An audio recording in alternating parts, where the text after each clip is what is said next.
अस्सलाम वालेकुम फ्रेंड्स, क्या हाल है। मैं हूं आपके साथ अदनान और आज हम बना रहे हैं कोफ्ते, वो भी बीफ के। बहुत ही ज़बरदस्त, बहुत ही जायकेदार। आप इनको चिकन मटन किसी भी चीज़ में बना सकते हैं। बस चंद स्टेप्स हैं जिनको आपने फॉलो करना है। आपके कोफ्ते भी लाजवाब बनेंगे। कोई एक्स्ट्रा चीज़ें नहीं डलेंगी। आपको ऐसा मज़ा आएगा जैसे आप कीमा खा रहे हैं। तो चलें इनको बनाना शुरू करते हैं। सबसे पहले हमने यहाँ पर ले लिया है कीमा। कीमे को हमने 2 बार मशीन से गुजारा था। ये तकरीबन 650 ग्राम के करीब कीमा है। इसमें फ़ैट बिल्कुल नहीं है क्योंकि मुझे फ़ैट अच्छी नहीं लगती, इसलिए मैंने नहीं डलवाई। यहाँ पर 2 से 3 सब्ज़ मिर्चें चॉप करके डाल दी हैं। 3 प्याज जिनको ग्रेट कर लिया था, कद्दूकश कर लिया था और उसका पानी मैंने निकाल दिया था, वो डाल देंगे। और इसके साथ यहाँ पर इसमें थोड़े से मसाले डालेंगे। सबसे पहले हल्दी पाउडर थोड़ा सा डालेंगे, फिर डालेंगे हम इसमें थोड़ा सा गरम मसाला और साथ ही ज़ीरा पाउडर। और काली मिर्च हाफ़ टी स्पून है। सुरख मिर्च 1 टेबलस्पून भर के डाल दी हमने। और धनिया पाउडर यहाँ पर 1 टेबलस्पून भर के डाला है। नमक हस्बे जायका आप इसमें डाल दें। और थोड़े से यहाँ पर आएंगे ब्रेड क्रम्ब, 2 से 3 टेबलस्पून ब्रेड क्रम्ब आएंगे। अगर आपके पास ब्रेड क्रम्ब ना हो तो आप डबल रोटी को बारीक करके चूरा करके वो भी डाल सकते हैं। और इसकी जगह चने का आटा भी इस्तेमाल किया जाता है। और यहाँ पर हमने 2 अंडे इस्तेमाल करने इसको बाइंडिंग करने के लिए। अंडे डालने के बाद आपने इसको अच्छे से मिक्स करना है। और मिक्स करने के साथ साथ ही मुझे कमेंट में ये बताएं कौन से शहर में बैठ के आप हमारी वीडियो देख रहे हैं। और साथ ही हमारे चैनल को सब्सक्राइब कर लें, बेल का आइकन भी दबा लें ताकि सभी वीडियोस आपको बर वक्त मिलती रहें। और इस तरह के जो बड़े प्याज के पीसेज हैं उनको आपने निकाल देना, वो नहीं डालने। और यहाँ पे हमने 1 टेबलस्पून लहसुन अदरक का पेस्ट डाल दिया है। तो वो शुरू में मैं भूल गया था, इसलिए लास्ट में डाला है। तो इसको भी अच्छे से मिक्स कर देना। मिक्स करने के बाद आपने हाथ की मदद से इस तरह से इसके बॉल बना लेने हैं। और ये आप अपने साइज़ के मुताबिक छोटे बड़े कर सकते हैं। जितना छोटा साइज़ रखेंगे उससे ये होगा कि आपको फ्राई करने आसान होंगे और कम ऑयल के अंदर फ्राई हो जाएंगे। लेकिन मैंने साइज़ थोड़ा सा बड़ा रखा है ताकि खाने वाला जो है उसको पता तो लगे ना कोफ्ते खा रहे हैं। तो ये हमारे कोफ्ते रेडी हो गए। अब हमने ऑयल जो है मीडियम हीट पे गर्म कर लिया है। सबको इसके अंदर डाल देंगे और इनको डालने के बाद 1 मिनट तक हमने बिल्कुल भी नहीं हिलाना। और जैसे ही 1 मिनट गुजर जाएगा इनको हल्का सा स्टर करेंगे।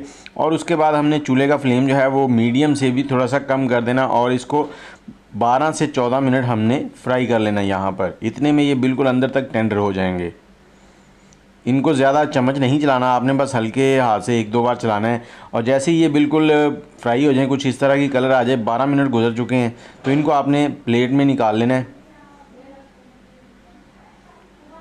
और अब चलते हैं अगले स्टेप की तरफ। तो यहाँ पे हमने एक कढ़ाई लेनी है, उसमें लेंगे ऑयल। ऑयल आप हस्बे ज़रूरत कम ज़्यादा कर सकते हैं। यहाँ पे मैं तकरीबन आधे कप से थोड़ा सा ज़्यादा ले रहा हूँ।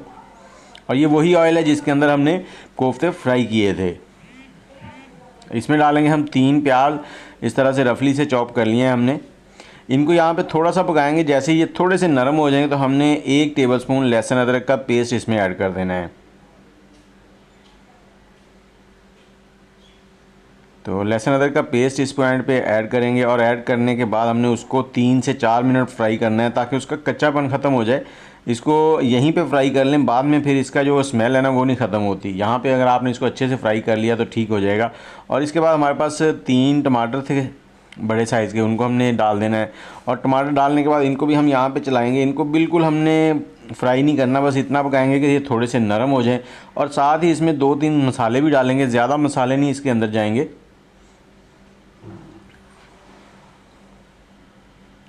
और मसालों में इसके अंदर जो चीज़ें जाएंगी उसमें मेरे पास सबसे पहले तो नमक है, क्योंकि ये जो शोरबा बनना है इसके अंदर भी नमक का टेस्ट आना चाहिए। कोफ्तों में तो हमने नमक डाल लिया है, तो हस्बे जायका इसमें थोड़ा सा नमक डाल देंगे। और थोड़ी सी जाएगी इसमें हल्दी पाउडर।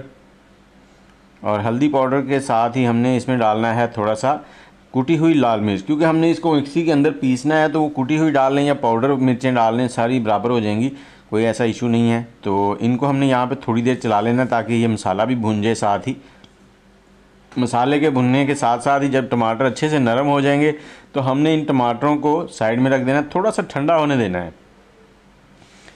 ये टमाटरों को अब चूल्हा बंद करेंगे, साइड में रखेंगे, थोड़े ठंडे हो जाएं। तो जैसे ये ठंडे हो जाएंगे हमने लेना है एक जग मिल्क शेक वाला, उसमें थोड़ी सी बर्फ़ डाल लेनी है। उससे क्या है, ये थोड़े से गर्म है। अगर बिल्कुल ठंडे हो जाएं तो बर्फ़ डालने की ज़रूरत नहीं है, लेकिन यहाँ पे थोड़े से गर्म थे तो मैंने इसलिए बर्फ़ डाली ताकि जग भी ना टूटे और मशीन भी ख़राब ना हो। और ऑयल नहीं डाला मैंने इसमें, ऑयल कढ़ाई के अंदर ही है। और इनका हमने पेस्ट बना लिया प्यूरी इस तरह की। और जग के अंदर भी हमने थोड़ा सा पानी डाल के उसको खंगाल लेना है, तो वो भी इसी में डाल देना है। ये देखें तकरीबन 1 से 1.5 गिलास मैंने डाल लिया था। अब इसको चूल्हे के ऊपर रख देंगे, थोड़ा पकने देंगे। जैसे ही इसमें बॉयल आ जाएगा तो हम इसमें दही ऐड करेंगे। दही जो है वो भी बहुत ही लाजवाब फ्लेवर लेके आता है। दही जो है ऑप्शनल है, अगर आप ऐड करना चाहें तो ठीक है, नहीं करना चाहते तो इसको स्किप कर दें, लेकिन कोशिश करें कि दही ताज़ा हो। तो थोड़े से मसाले और इसमें डाल दें। धनिया पाउडर 1 टेबलस्पून है और थोड़ा सा गरम मसाला है इसमें 1/4 टेबलस्पून, और साथ ही हमने यहाँ पे थोड़ी सी काली मिर्च डाल देनी है 1/4 टेबलस्पून। कूटी हुई काली मिर्च है, इसका फ्लेवर अच्छा होता है। और इसको थोड़ा सा पकाएंगे। तो दही की बात हो रही थी कि दही अगर आप डालें तो वो दही इस्तेमाल करें जो खट्टा ना हो। अगर खट्टी दही होगी तो उससे बिल्कुल भी फ्लेवर नहीं बनता, वो बहुत खटास आ जाती है और मज़ा नहीं आता।